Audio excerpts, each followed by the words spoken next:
वैशाख मास महात्म अध्याय 1। हरे कृष्णा, राधे राधे। देखो, भगवान की कृपा बहुत है, तभी मैं ये पावन कथा कह पा रही हूँ और आप लोग सुन पा रहे हो। कान्हा जी के श्री चरणों में आप सबके मंगल की कामना करती हूँ। कान्हा जी आपके मन की सभी इच्छाओं को पूरे करे, अपनी भक्ति और प्रेम दे। वैशाख का ये पवित्र महीना पापों को नाश करने वाला और महापुण्य देने वाला महीना है। चैत्र मास की पूर्णिमा से वैशाख मास की पूर्णिमा तक पवित्र नदियों में स्नान करने से हमारे कई जन्मों के पापों से हमें मुक्ति मिल जाती है, हमारे पापों का अंत हो जाता है। पुराणों में वैशाख मास के स्नान को भगवान श्री हरि विष्णु को पाने का सबसे सरल और सुगम रास्ता बताया गया है। वैशाख मास महात्म का वर्णन हमें पद्म पुराण और स्कंद पुराण में मिलता है। वैशाख महात्म सूत जी महाराज ने सभी ऋषियों को सुनाया था। सबसे पहले ये महात्म भगवान विष्णु ने मां लक्ष्मी को बताया था, जिसे ब्रह्मा जी ने भी सुना था, और बाद में ब्रह्मा जी ने अपने पुत्र नारद को ये सुनाया। यही महात्म नारद जी ने राजा अम्बरीश को बताया था। इसलिए अब आपको नारद जी द्वारा बताया हुआ ये पवित्र पावन महात्म सुनाती हूँ। इसका पूरा वर्णन हमें पद्म पुराण और स्कंद पुराण में मिलता है। चैत्र पूर्णिमा से शुरू करके वैशाख पूर्णिमा तक रोज एक अध्याय नियम से सुनेंगे। पूरे वैशाख के महीने इस महात्म को सुनने मात्र से ही हमें भगवान श्री हरि विष्णु की कृपा और आशीर्वाद मिलता है, भगवान कृष्ण की भक्ति मिलती है। इसलिए प्रेम से, मन से, भाव से और नियम से रोज इस महात्म को सुने। अब हम गणेश जी महाराज और अपने गुरुदेव को याद करते हुए वैशाख महात्म का शुभारंभ करते हैं। जय गणेश मंगल करन, भरन जन्म सुख साज, दीन जान कीजिए दया हम पर श्री महाराज। बोलो गणेश जी महाराज की जय। गीली मिट्टी अनगढ़ी हमको गुरुवर जान, ज्ञान प्रकाशित कीजिए आप समर्थ बलवान। बोलो श्री गुरुदेव महाराज की जय। नारायणं नमस्कृत्य नरं चैव नरोत्तमं, देवीं सरस्वतीं व्यासं ततो जय मुद्रिते।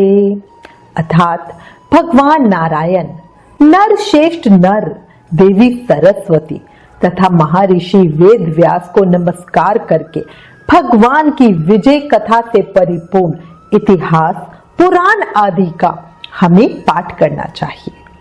इसलिए हम सभी मनुष्यों में श्रेष्ठ भगवान नर और नारायण को नमस्कार कर और देवी सरस्वती और श्री व्यास देव जी के श्री चरणों में प्रणाम कर उनकी जय बोलते हैं और इस पावन कथा को शुरू करते हैं। इस पवित्र कथा का रसपान श्री वैशाख माह में बहुत ही अधिक फलकारी है। वैशाख माह महत्तम पहला अध्याय। आज इस प्रथम अध्याय में श्री सूत जी महाराज सभी ऋषियों के पूछने पर उन्हें नारद मुनि द्वारा सुनाया हुआ वैशाख माह का महत्तम बता रहे हैं। अब वो क्या बता रहे हैं और क्या हुआ था? एक समय की बात है, नैमिषारण्य तीर्थ में शौनक आदि 88,000 ऋषियों ने पुराणों और वेदों के ज्ञाता श्री सूत जी से वैशाख महत्तम सुनाने की प्रार्थना की। इस पर श्री सूत जी बोले, हे ऋषिवरों, भगवान ब्रह्मा जी के पुत्र महर्षि नारद जी से एक समय राजा अम्बरीश ने यही प्रश्न पूछा था और कहा था कि हे ब्राह्मण श्रेष्ठ, आपने सब मासों के महत्तम सुनाए, परंतु मैंने सुना है कि वैशाख का मास सब मासों में उत्तम है। इसलिए अब आप मुझे कृपया करके मासों में श्रेष्ठ वैशाख मास के महत्तम का वर्णन करने की कृपा करें। इस मास में क्या दान करना चाहिए, उसका फल क्या है, कौन से कर्म करने से कौन से देवता प्रसन्न होते हैं, भगवान का पूजन कैसे होता है, ये सब मुझे विस्तार पूर्वक कहिए। राजा अम्बरीश की बात सुनकर मुस्कुराते हुए नारद जी बोले, हे राजन, सभी मासों के महत्तम को भगवान विष्णु ने लक्ष्मी जी से कहा था वही भगवान ब्रह्मा जी ने मुझे सुनाया और उसी को मैं तुमसे कहता हूं।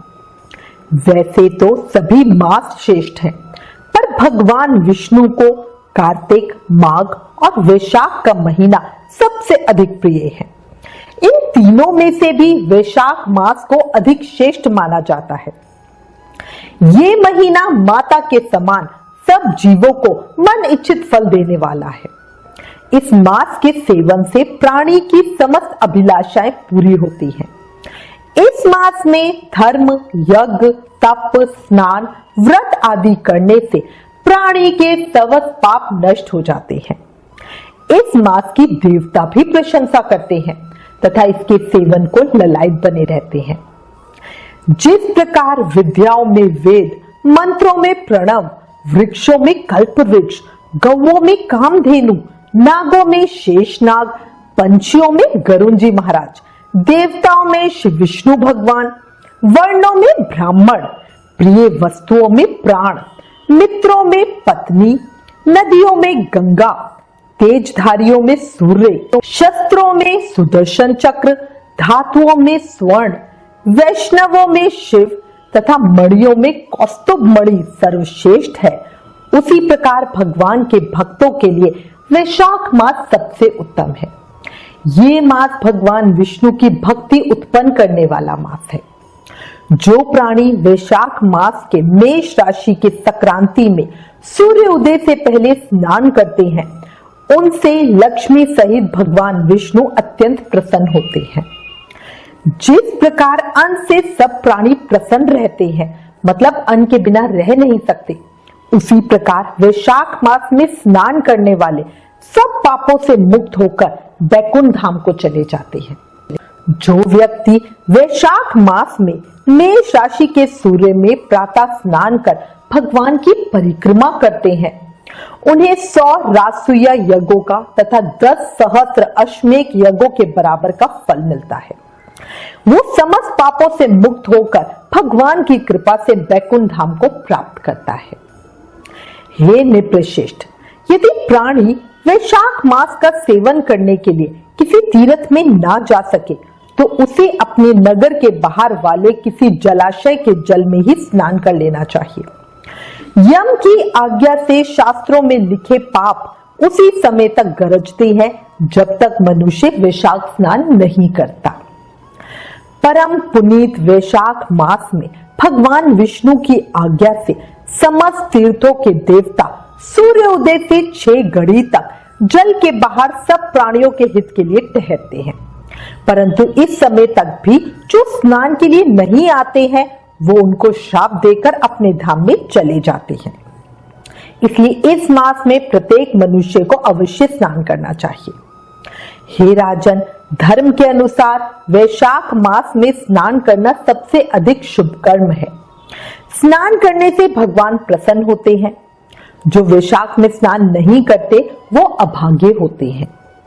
इसके बाद नारद जी पुनः बोले, हे राजन, वैशाख के समान कोई मास नहीं है, सतयुग के समान कोई युग नहीं है, वेद के समान कोई शास्त्र नहीं है और गंगा जी के समान कोई तीर्थ नहीं है, जलदान के समान कोई दान नहीं है, सुखी जीवन से बढ़कर कोई लाभ नहीं है, उपवास के समान कोई तप नहीं है, दान से बढ़कर कोई सुख नहीं है, दया के समान धर्म नहीं है, धर्म के समान मित्र नहीं है, सत्य के समान यश नहीं, आरोग्यता के समान हर्ष नहीं, भगवान विष्णु से बढ़कर कोई रक्षक नहीं, माधव के समान पवित्र इस संसार में और कोई नहीं है तथा वैशाख जैसा महीना कोई और नहीं है। राजा अम्बरीश ये सुनकर बड़े हर्षित हुए और उन्होंने पुनः नारद मुनि से पूछा, हे मुनि, वैशाख माह के व्रत का क्या विधान है? इसमें किस तपस्या का अनुष्ठान करना पड़ता है? क्या दान होता है? कैसे स्नान किया जाता है? और किस प्रकार भगवान केशव की पूजा की जाती है? हे नारद मुनि, आप भगवान श्रीहरि के प्रिय भक्त तथा सब कुछ जानने वाले हो, अतः कृपा करके मुझे ये सब बातें बताइए। नारद जी बोले, वैशाख श्रेष्ठ मास है और भगवान विष्णु को बहुत प्रिय है। भगवान के प्यारे इस महीने को जो लोग यूं ही व्यर्थ गवा देते हैं वो धर्महीन होकर पशु योनि पाते हैं। उनका कुआं, बावड़ी, बाग आदि लगाना सब व्यर्थ हो जाता है। जो इस महीने में नियम पूर्वक भोजन करते हैं वो भगवान के बैकुंठ लोक को जाते हैं। संसार में अनेक प्रकार के दान, व्रत और तप आदि हैं, पर उनके करने के लिए शरीर को बहुत अधिक परिश्रम करना होता है। इनको करके संसार में बार बार जन्म भी लेना पड़ता है। पर वैशाख मास में केवल स्नान कर लेने से ही प्राणी मोक्ष को प्राप्त हो जाता है। सब दानों से जो पुण्य मिलता है और सब तीर्थों में स्नान से जो फल मिलता है, उसी को मनुष्य वैशाख मास में केवल जल दान करके प्राप्त कर लेता है। जिसमें जलदान करने की सामर्थ्य ना हो वो दूसरों से कह के जलदान करा दे, उनको भी फल मिलता है। दूसरों को जलदान का महत्व समझाए, ये भी बहुत पुण्यकारी है। ये कर्म भी सब दानों से अधिक है। तराजू के पलड़े में सब प्रकार के दान और दूसरे में जलदान का पुण्य रखकर तोले तो जलदान का पुण्य ही भारी होगा। जो मनुष्य वैशाख में सड़क पर यात्रियों के लिए प्याऊ लगवाते हैं वो अपने करोड़ों कुलों का उद्धार कर विष्णु लोक में प्रतिष्ठित होते हैं। हे राजन, प्याऊ लगाने से देवता, पितर और ऋषि सब अत्यंत प्रसन्न होते हैं। जिसने प्याऊ लगाकर रास्ते के थके मांदे मनुष्यों को संतुष्ट किया है उसने ब्रह्मा, विष्णु और शिव आदि देवताओं को संतुष्ट कर लिया। राजन, वैशाख मास में जल की इच्छा रखने वाले को जल, छाया चाहने वाले को छाता और पंखे की इच्छा रखने वाले को पंखा देना चाहिए। हे राजेंद्र, जो प्यास से पीड़ित महात्मा पुरुष के लिए शीतल जल देता है उसे 10,000 राजसूय यज्ञों का फल मिलता है। धूप, परिश्रम और पसीने से पीड़ित ब्राह्मण को जो पंखा डुलाकर हवा करता है वो सब पापों से रहित होकर भगवान का पार्षद बन जाता है। पंखा दान न करने वाला अनेक प्रकार के वात आदि रोगों से दुखी होता है और नरक का वास पाता है। जो थके हुए ब्राह्मण को कपड़े से भी हवा कर देता है वो भी सब पापों से छूटकर मुक्ति पाता है। जो शुद्ध मन से ताड़ का पंखा दान करते हैं वो सब पापों का नाश करके ब्रह्मलोक को जाते हैं। वैशाख मास में छतरी दान भी जरूर करनी चाहिए। जो मनुष्य भगवान विष्णु के प्यारे इस वैशाख मास में छतरी का दान नहीं करते उनको कहीं जगह नहीं मिलती और वो महाक्रूर पिशाच बनकर पृथ्वी पर घूमते हैं। जो विष्णु प्रिय वैशाख मास में जूतों का दान करते हैं वो यमदूतों का तिरस्कार करके सीधा विष्णु लोक में जाते हैं, मतलब उन्हें यमदूतों का मुख भी नहीं देखना पड़ता। ब्राह्मण की याचना करने पर भी जो खड़ाऊ का या जूतों का दान करता है वो राजा बनता है। जो मार्ग में धर्मशाला आदि बनवाते हैं उसका फल तो ब्रह्मा जी भी नहीं कह सकते। ब्राह्मण अतिथि को यदि कोई भोजन दे तो उसका फल का अंत नहीं। जो मनुष्य मार्ग के थके हुए ब्राह्मण के लिए आश्रय देते हैं उसके पुण्य फल का वर्णन नहीं किया जा सकता। हे राजन, अन्नदान मनुष्य को तृप्त करने वाला है, इसलिए संसार में अन्न के समान कोई दान नहीं है। भूखे मनुष्य को स्त्री, पुत्र, घर, वस्त्र, आभूषण आदि कुछ भी अच्छे नहीं लगते। पेट भरने पर ही सब अच्छे लगते हैं, इसलिए अन्नदान के समान ना कुछ हुआ है ना आगे होगा। विद्वान लोग अन्न के दाता को ही पिता मानते हैं। अधिक क्या ही कहा जाए, अन्नदान के समान संसार की और कोई दान नहीं है।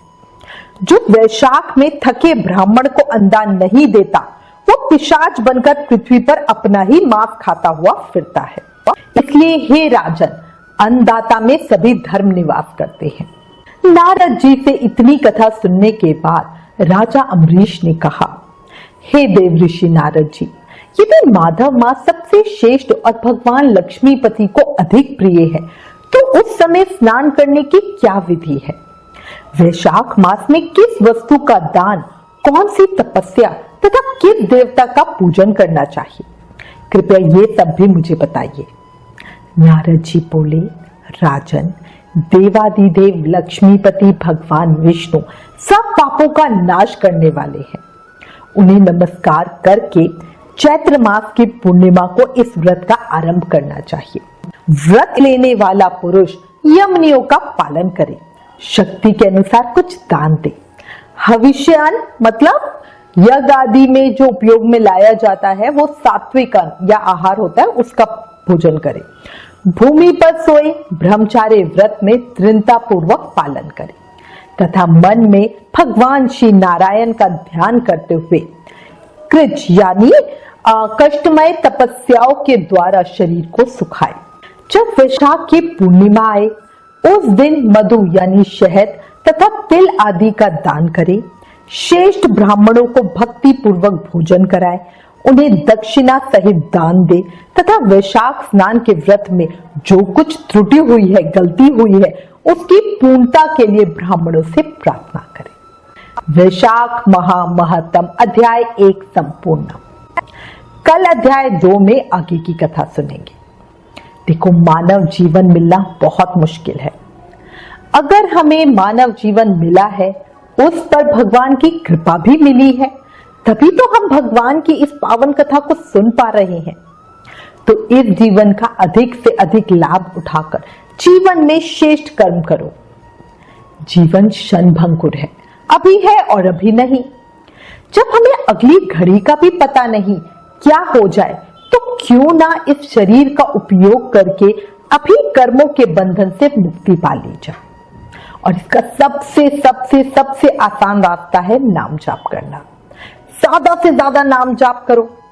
याद रखो, कलयुग केवल नाम आधारा। हमें सिर्फ नाम जाप करके ही भक्ति मुक्ति शक्ति मिल सकती है। इसलिए प्रेम से, मन से, भाव से जाप करो। हरे कृष्ण कृष्ण कृष्ण हरे हरे, हरे राम राम राम हरे हरे। जय श्री कृष्ण। ओम नमो भगवते वासुदेवाय।